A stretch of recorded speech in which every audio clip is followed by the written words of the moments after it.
Boa tarde, bom dia, boa noite, meus amores, sejam muito bem-vindos ao nosso Tarô da Transformação.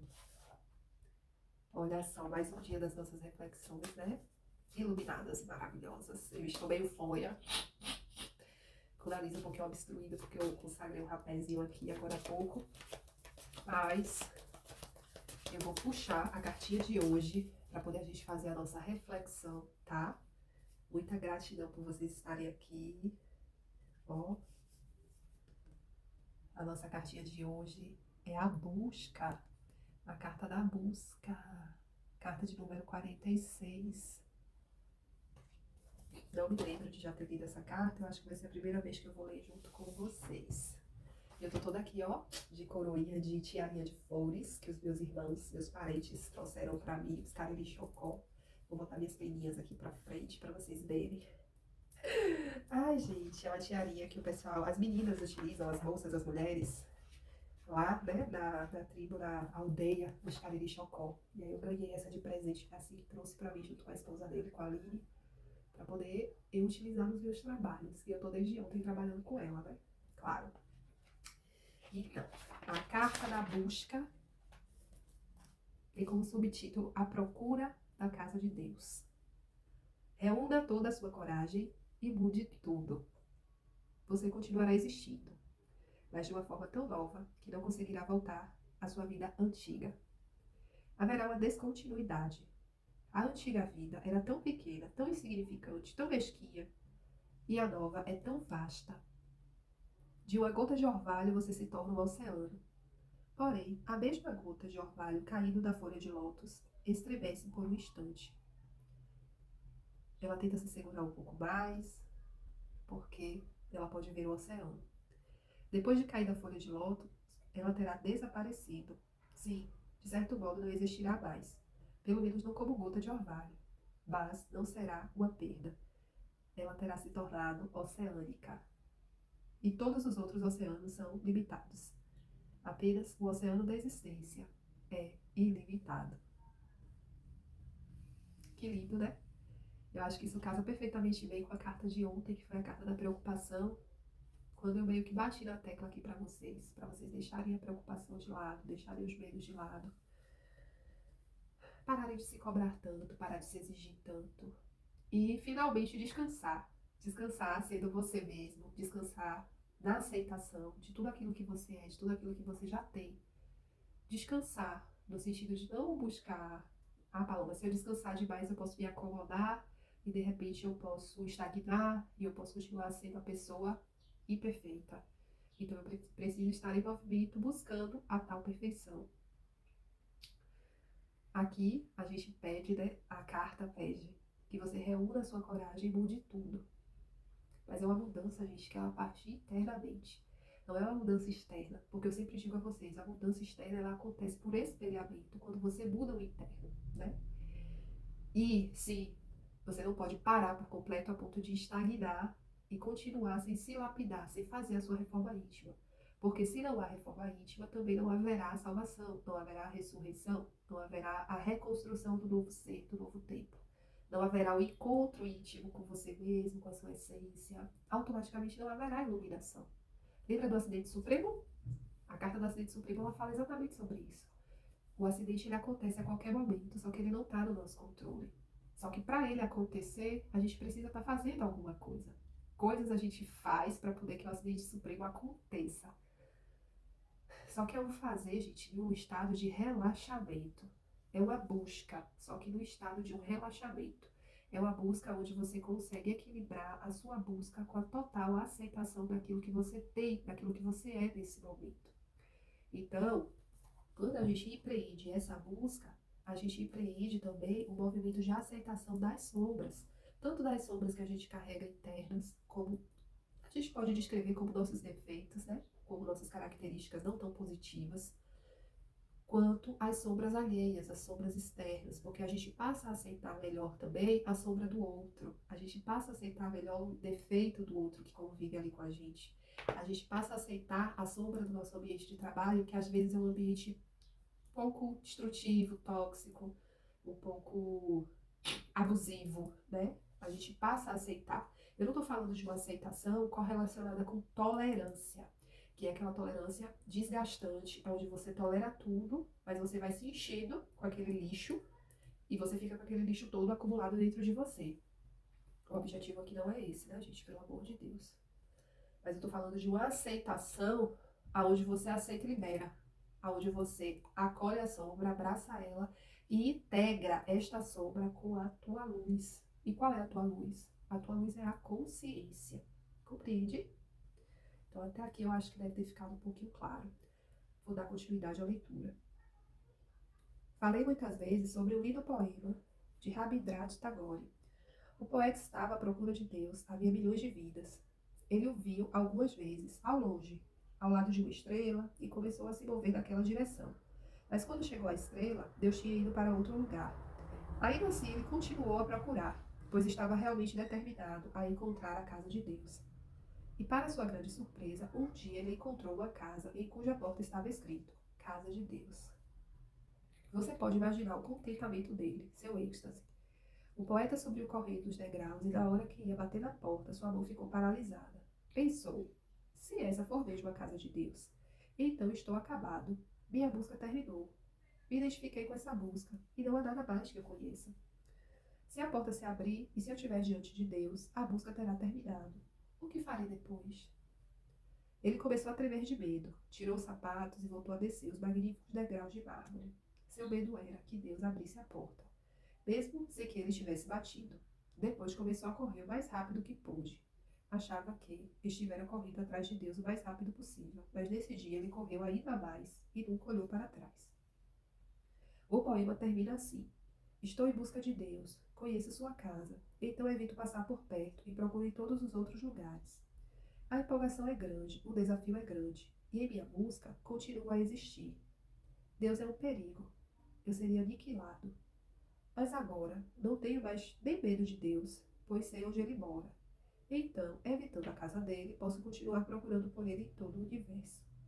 Lá no fundo, sei que não é Deus que busco. Minha busca serve para limitar meu ego. Geralmente não se associa Rabindranath Tagore com religião, mas apenas um homem religioso de grande experiência poderia ter escrito esse poema. Não se trata de um poema qualquer. Ele contém uma grande verdade.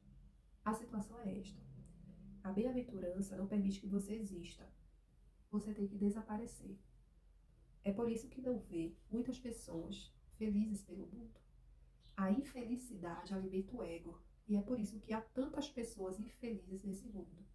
O ponto central, básico, é o ego. Se você quer atingir a verdade suprema, precisa pagar o preço. E o preço nada mais é do que abandonar o ego. Portanto, quando você se deparar com um momento assim, não hesite, desapareça, dançando. Com uma grande risada, desapareça. Com a canção em seus lábios, desapareça. Compreende? Eu acho que essa carta aqui, ela faz link com várias. Quem está acompanhando a série aí pode conectar essa carta com várias outras cartas, com várias outras reflexões que nós fizemos ao longo desses 42 dias que a gente está aqui, conectado quase que diariamente. É nesse movimento, gente, de busca pelo externo que a gente se perde do nosso próprio Deus interior. É nesse movimento de busca pelo externo que a gente só se conecta com o nosso ego, que a gente só alimenta o nosso ego, que a gente só deseduca o nosso ego. Porque o nosso ego, ele não está aqui para morrer. O nosso ego está aqui para ser educado.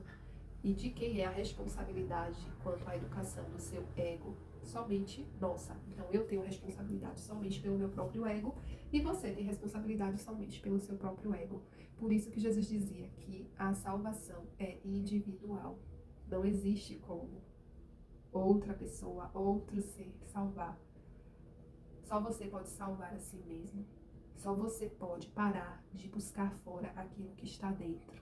Só você pode parar de ficar correndo ensandecidamente nessa roda do hamster, que você corre, corre, corre, corre, corre, corre, e você não chega em lugar nenhum.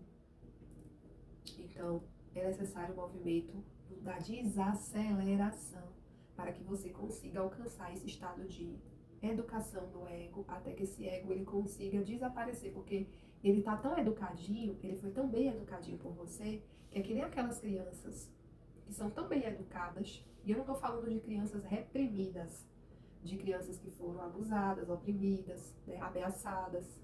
Não estou falando disso. Eu estou falando de crianças que são crianças que vivem bem a sua infância, que podem se expressar, têm liberdade de expressão, mas que elas são tão bem educadas enquanto crianças que elas sabem exatamente o momento de falar e o momento de silenciar.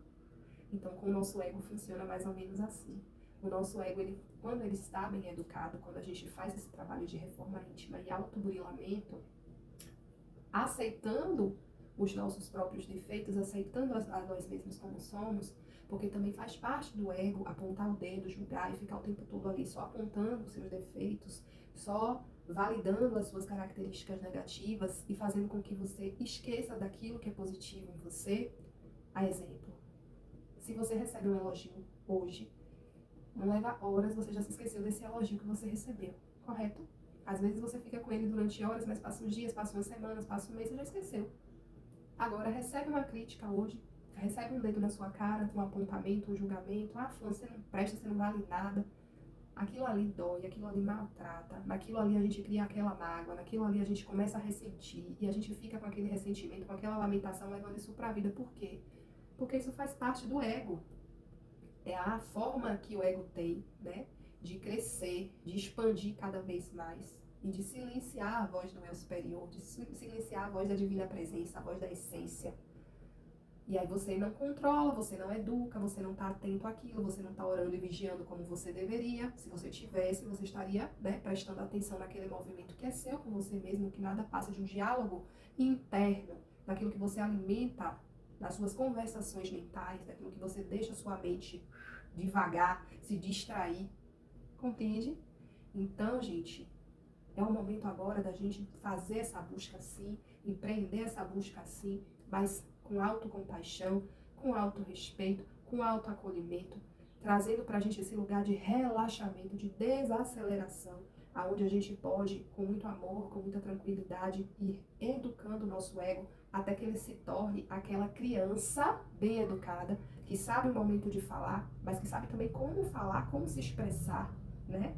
E que sabe o momento de silenciar, aquela criança educada que sabe que para conseguir as coisas, para conseguir validação, seja externa, seja autovalidação, seja uma valorização externa, seja uma autovalorização, essa criança, que é vulgo ego, ela não precisa espernear, ela não precisa se jogar no chão, ela não precisa fazer nenhum tipo de arte para chamar nossa atenção.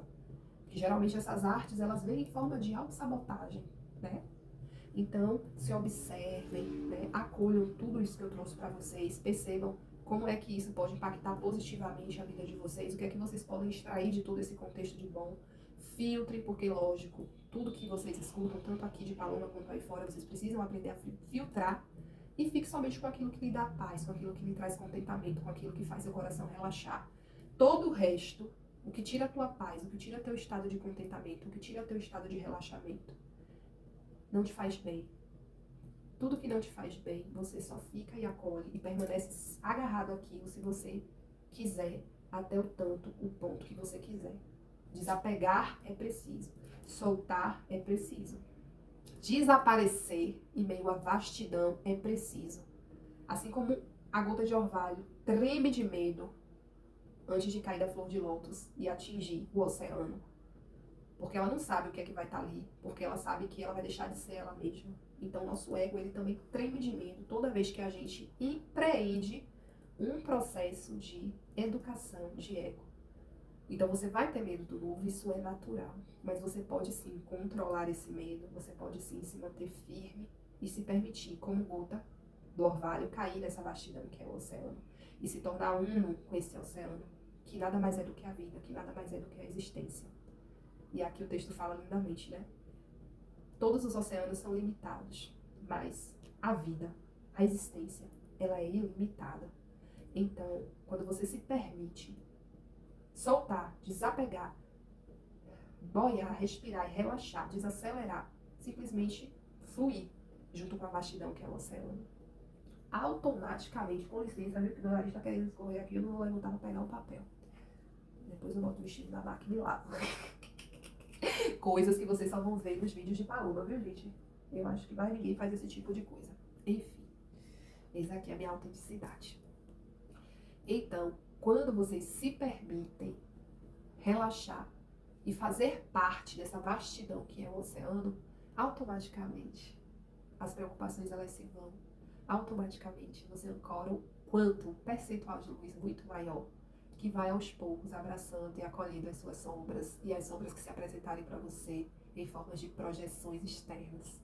E automaticamente esse processo que é lindo, que é maravilhoso, né?